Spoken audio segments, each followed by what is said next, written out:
과연 어디로 방향을 잡을 것인가? 비트코인 현물 ETF 출시 이후 조정 양상을 보이고 있는 비트코인은 여전히 41,500달러 주변에 자리하고 있습니다. 추가 조정 가능성도 충분히 생각해 볼 수 있는 상황이다 보니까 기대와 우려가 공존하는 시간이 이어지고 있습니다. 공포 탐욕 지수는 하루 전보다 1포인트 빠진 55를 기록하면서 탐욕 단계가 이어지고 있습니다. 비트코인 도미넌스 역시 별다른 변동폭 없이 51%대 초반에서 횡보하는 상황이 지속되고 있습니다. 현재 비트코인의 흐름과 관련해 익명의 분석가 크립토시저는 두 가지 가능성을 제시했습니다. 먼저 비트코인은 4년 주기의 여정을 반복할 것이고 이건 사이클의 중간 지점인 올해 10월이나 11월에 도달할 때까지 올타임 하이가 없다라는 것을 의미한다. 이럴 경우 일부 알트코인들이 움직일 수는 있지만 시장의 진짜 포물선형 움직임은 올해 4분기나 내년 1분기가 돼야 시작될 것이다. 두 번째로는 비트코인이 전통적인 4년 주기를 따르지 않을 때인데 이럴 때는 포물선형 움직임이 훨씬 더 빨리 나타날 것이고 중간 이전과 반감기 이전에 올타임 하이가 나올 가능성이 높다라는 것을 의미한다. 이럴 때는 알트 시즌이 훨씬 더 빨리 도래할 것이다. 지금까지의 데이터를 보면 4년 주기를 계속 따를 것으로 보이는데 앞으로 3개월이 지나면 우리가 어디로 가고 있는지 꽤 확실한 답을 얻을 수 있을 것이다. 그래서 지금은 인내심을 발휘해야 할 때다. 이렇게 설명을 했습니다. 지금까지 4년 반감기 랠리가 펼쳐졌던 역사적 반복성이 이번에도 펼쳐질 것으로 보이지만 일단 4월 반감기가 지나고 나면 뭔가 분명하게 상황 분석이 될 것이다. 이런 얘기를 지금 하고 있는 겁니다. 스탁머니 리잘드의 경우에는 비트코인과 알트코인에 투자할 때 가장 흔하게 저지르는 실수, 또 이걸 피하는 방법에 대해서 나름의 분명한 관점을 공유했습니다. 먼저 많은 사람들이 부자가 되는 지름길이 있다라고 생각을 해서 너무 빨리 부자가 되려고 한다. 그래서 높은 레버리지와 대출을 통해서 투자의 지름길을 찾으려고 하는데 보통 이런 행동은 구체적인 계획 없이 진행이 된다. 그래서 결국 승자는 은행이 된다. 두 번째로는 당신의 감정은 일반적으로 자산이 나타내는 기회와 반비례한다. FTX 폭락 이후 대부분의 댓글과 게시물은 훨씬 더 하락할 거라는 내용이었다. 워렌 버핏은 남들이 두려워할 때 욕심을 내라고 말했다. 세 번째로는 메인 내러티브를 따라야 한다는 점. 비트코인이 68,000달러를 찍을 때는 모두가 10만 달러를 얘기했고 16,000달러일 때는 12,000달러가 될 거라고 말했다. 전반적인 분위기가 너무 좋으면 매수하지 말아야 하고 너무 나쁠 때는 팔면 안 된다.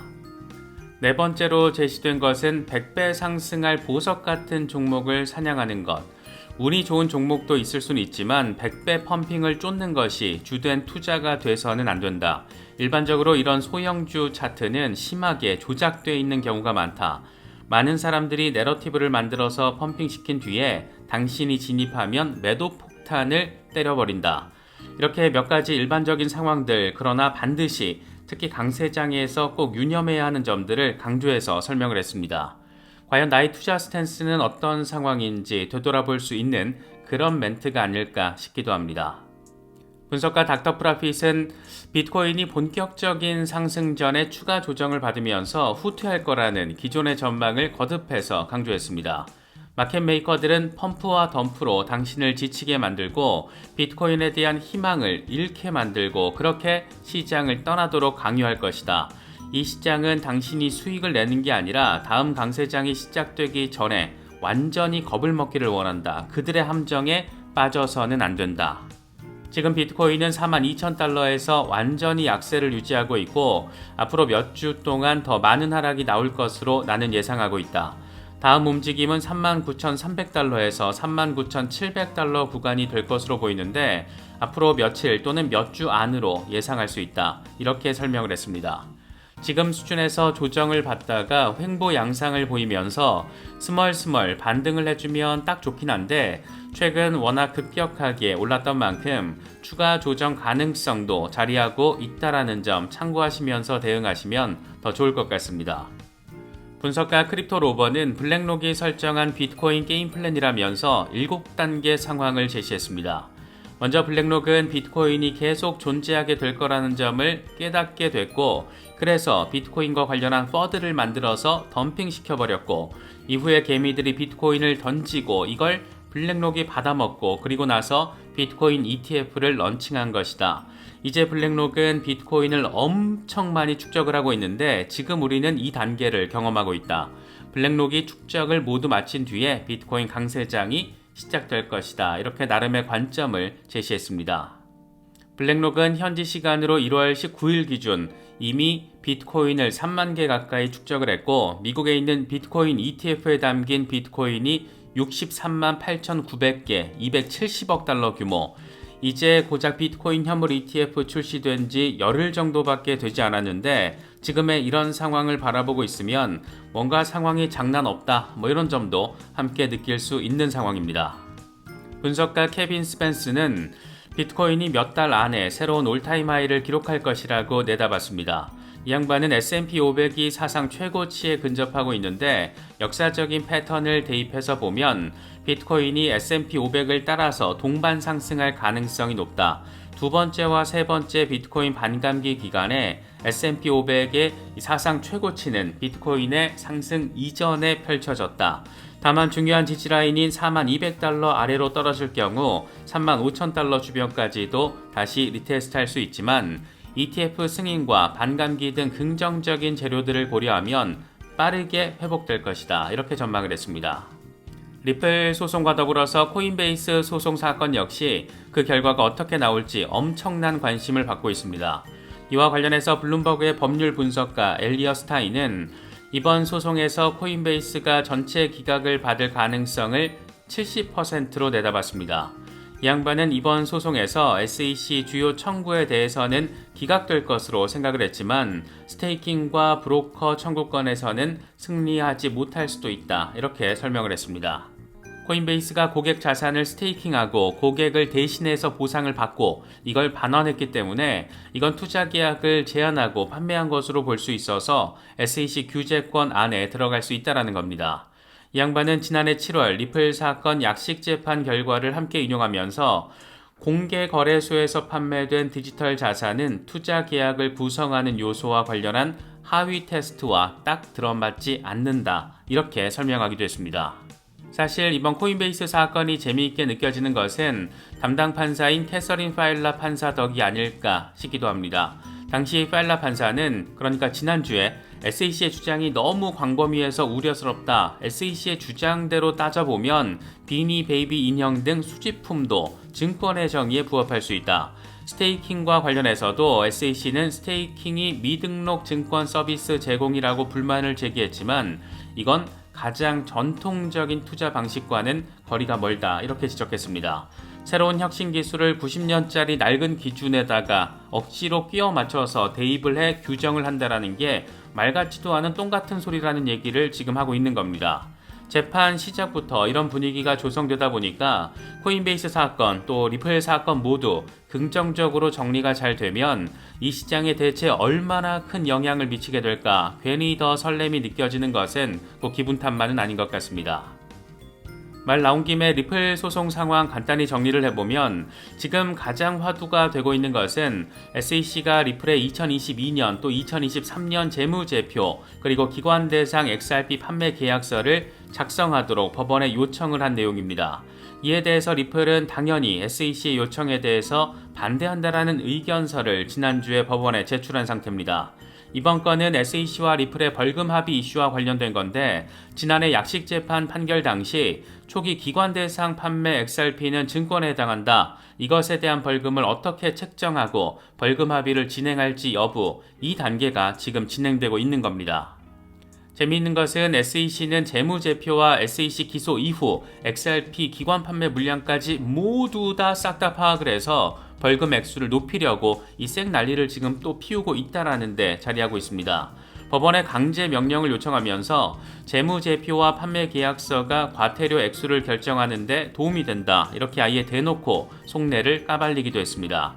쉽게 말해서 거래소에 상장되기 전 초기 기관 대상 판매 물량뿐만 아니라 지금까지 리플랩스가 기관들에게 판매한 모든 XRP를 벌금 과태료 대상으로 포함시키려는 겁니다.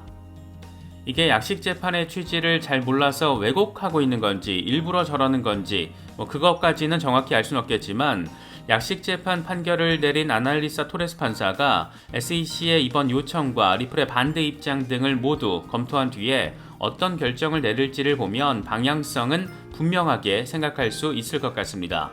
만약 SEC의 주장을 그대로 받아들이게 되면 리플랩스로서는 완전히 똥밟는 게 되는 것이고 SEC의 요청이 기각된다면 SEC는 또 한 번 글로벌 개망신을 당하게 됩니다.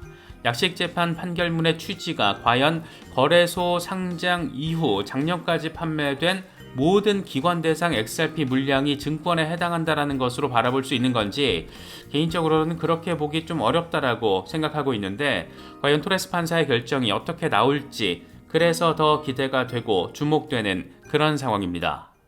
비트코인 현물 ETF에 대한 월가의 관심이 굉장히 뜨거운데 이런 상황에서 비트코인 현물 ETF에 대한 옵션 거래가 어쩌면 2월 안에 승인이 될지도 모르겠습니다. 이와 관련해서 블룸버그의 제임스 세이파트는 SEC가 현물 ETF에 대한 옵션 거래를 요구하는 신청서를 이미 승인했는데 이건 일반적인 상황과 비교했을 때 빠른 것이다. 통상 다른 상품에 대한 옵션 거래 신청 인정에는 2주 정도가 걸리는데 비트코인 현물 ETF에 대한 옵션 신청 인정은 불과 3일밖에 걸리지 않았다라고 설명했습니다. 이에 따라서 빠르면 2월 21일 마감일까지 최종 승인이 가능하고 결정이 늦어질 경우에는 9월 21일까지 연장될 가능성도 자리하고 있습니다. 올해 암호화폐 시장의 핵심 화두 가운데 하나는 미국 대선 결과입니다. 누가 대권을 잡느냐에 따라서 암호화폐 정책에 대한 변화 가능성도 꽤 클 수 있기 때문인데 가장 관심도가 높은 인물은 호불호를 떠나서 일단 트럼프가 아닐까 싶습니다. 최근 들어서 이 양반도 뭔가 이빨 털기를 하려는 모습 꽤 적극적으로 보이고 있는데 이번에 뉴햄프셔 예비선거 연설에서는 대선에서 당선되면 미국 연준이 CBDC를 발행하는 것을 결코 허용하지 않겠다. CBDC는 연방정부가 국민들의 돈에 대한 절대적인 통제권을 쥐도록 해주는 것이고 이건 자유를 위협할 것이다. 이렇게 지적하기도 했습니다. 이 같은 멘트가 암호화폐 정책에 대한 반감으로 해석이 되면서 시장에는 압박 요인으로도 작용한다 이런 평도 나오고 있는데 재미있는 것은 거의 동시에 트럼프가 발행한 최초 NFT 시리즈인 도널드 트럼프 트레이딩 카드가 비트코인 오디널스 기반의 머그샷 에디션을 발행한다라는 소식이 더해졌다라는 겁니다. 비트코인 오디널스 기반의 머그샷 에디션은 200개가 발행되는데 이 가운데 99개는 랩드 이더로 구매가 가능하고 나머지는 트럼프 디지털 트레이딩 카드 100개를 구매한 구매자에게 발행된다라고 합니다.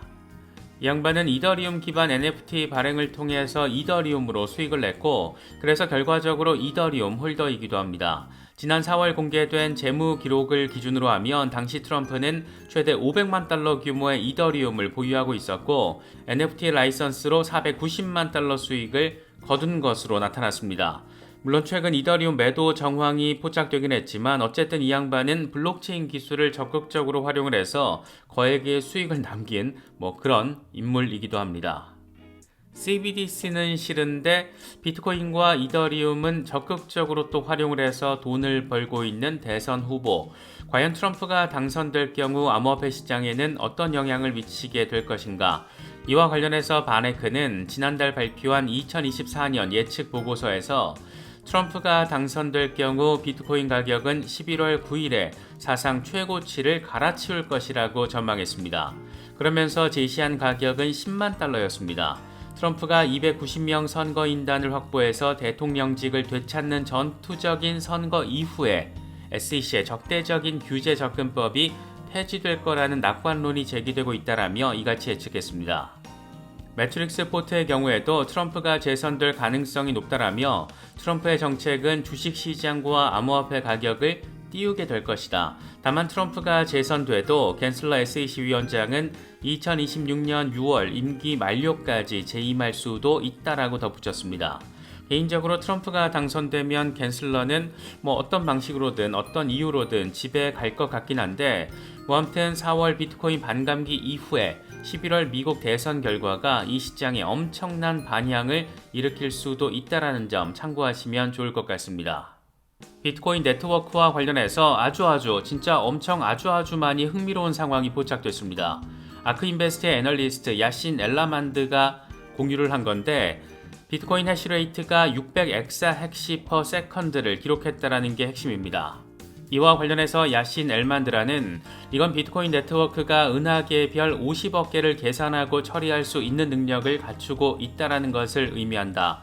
이 수치는 암호화폐 채굴 분야에서 천문학적인 계산 능력을 보여준다. 비트코인 네트워크는 슈퍼컴퓨터보다 500배 더 빠르다 이렇게 말을 했고 여기에 일론 머스크가 와우 이렇게 감탄사를 댓글로 남기기도 했습니다. 이게 진짜 장난이 아닌 게 600 엑사헥시는 6 뒤에 동그라미가 20개가 붙어서 600경을 의미를 하는데 이건 비트코인 네트워크가 초당 600경번의 해시 연산을 수행한다는 것으로 진짜 엄청나게 큰 수치입니다. 그만큼 많은 양의 컴퓨팅 리소스가 비트코인 채굴에 투입되고 있다라는 것을 의미하고 지금 채굴이 진짜 엄청나게 빡세게 이루어지고 있다는 것을 아주 선명하게 보여주는 것이기도 합니다. 특히 이런 고해시율은 네트워크를 보호하고 유지하는 데 중요한 역할을 하고 비트코인 시스템의 안정성과 신뢰성을 높이는 데 기여한다라고 바라볼 수가 있습니다.